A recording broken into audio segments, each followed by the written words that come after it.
Vienna, the 1920s, in a busy cafe, a psychologist watches a waiter take a long, complicated order from a big table. No notepad, nothing written down. The waiter carries it all in his head and delivers every dish perfectly. Then the table pays and leaves. Minutes later, the psychologist stops him and asks what that table ordered, and the waiter draws a complete blank. It is gone. Here is the strange part. Your brain does the exact same thing every single day. It clings to whatever is unfinished and dumps whatever is done. And that one quirk is quietly behind why you cannot focus, why you binge entire shows, and why your mind will not switch off at night. The psychologist watching that waiter was named Zeigarnik, and the puzzle stuck with her, so she took it into the lab. She was a young researcher under a famous psychologist, and they had argued about that very waiter. Did the memory truly vanish or just go quiet? She wanted proof. She gave people a long series of small tasks, little puzzles, bits of modeling clay, simple problems, around 20 in a row. She let them finish some of the tasks, but others she interrupted right in the middle and moved them on before they could complete it. Later, she asked a simple question: which tasks do you actually remember? The results were lopsided. People remember the interrupted, unfinished tasks about twice as well as the ones they had completed. The unfinished ones simply would not leave their heads. That pull has a name now: the Zeigarnik effect. So why does the brain do this? Think of every unfinished task as an open loop. The moment you start something and do not finish it, your mind opens a loop and holds it under a low, constant tension, like a tab left running in the background. That tension is not a bug. It is a reminder system. It keeps the unfinished thing slightly loud so that you come back and deal with it. It works a lot like an itch, small, hard to ignore, and it does not truly fade until you finally scratch it. The pull is so strong that people who get interrupted will quietly sneak back to finish a task, even when nobody asks them to. And the harder you try to shove a loop away, the louder it pings back. Pushing the thought down is the one move that never closes it. And the instant you finish the task, the loop snaps shut, the tension releases, and your brain happily lets the whole thing go. That is why the waiter forgot the table the moment they paid. The bill was settled, the loop was closed, the memory was free to disappear. This sounds tidy, until you count how many open loops a modern life actually carries. The half-written email, the text you still have not answered, the bill, the awkward conversation, the project you keep almost starting. Each one is a tab left open in the back of your mind, quietly drawing a little power all day long. Psychologists think each open loop nibbles at your working memory, the small mental desk where you actually get things done. It is why the conversation you never finished or the argument you lost can loop for days, while the ones you settled simply vanish. It is why you can walk into a room and feel scattered, why your attention keeps slipping in the middle of one task toward all the others. And it is exactly why you cannot fall asleep. The moment you lie down and the distractions finally stop, the open loops get loud.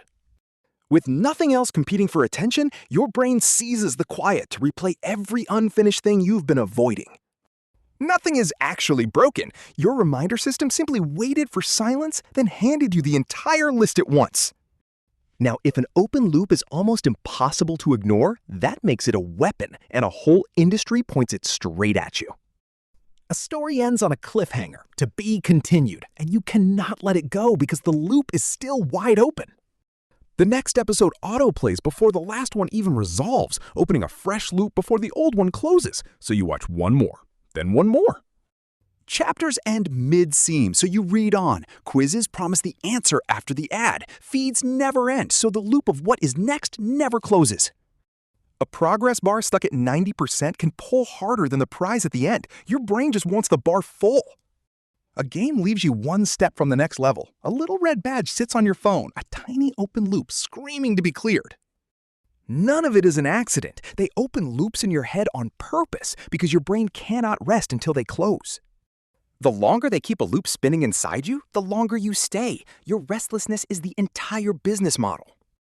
But once you see the mechanism, you can point it back the other way, and it starts with the single most useful trick this effect gives you. Just start, because the moment you begin a task, you open the loop, and the Zeigarnik tension itself starts pulling you back to finish it. You do not need motivation to start. Starting is what creates the motivation. The hardest part is almost always the first 2 minutes. That is the secret behind telling yourself you will work for just 2 minutes. You're not really bargaining for 2 minutes. You are opening the loop. But the deepest trick is the opposite one, and it is the cure for those sleepless nights. You do not actually have to finish everything to quiet your mind. Researchers found something surprising. Simply making a concrete plan for an unfinished task calms the nagging almost as well as actually completing it. In one study, people who paused to write a specific plan for an unfinished goal stopped being distracted by it and did noticeably better on whatever came next. Your brain was never really demanding that you finish. It was demanding that you not forget. It just needs to trust the task is safely captured somewhere. So the way to silence the 2 a.m. loops is to get them out of your head and into a place you trust, each one with a simple next step. Not a vague worry like deal with taxes, but a real first move. Find last year's return. The clearer the next step, the quieter the loop. This is the real reason a written list works. Not because paper is magic, but because your mind is finally free to stop guarding the list itself. One of the easiest ways is to just say it out loud the second it surfaces and capture it as a quick voice note so the loop closes in your head long before the task is done. So when you lie awake at night churning through everything left undone, that is not a personal flaw or a broken brain. It is a 100-year-old reminder system doing its job a little too well in a world that hands you far more open loops than it was ever built for. A medieval mind closed almost every loop it opened by sundown. Yours opens 100 before lunch and drags most of them to bed. You cannot switch the system off, but you can finally give it the one thing it is actually asking for.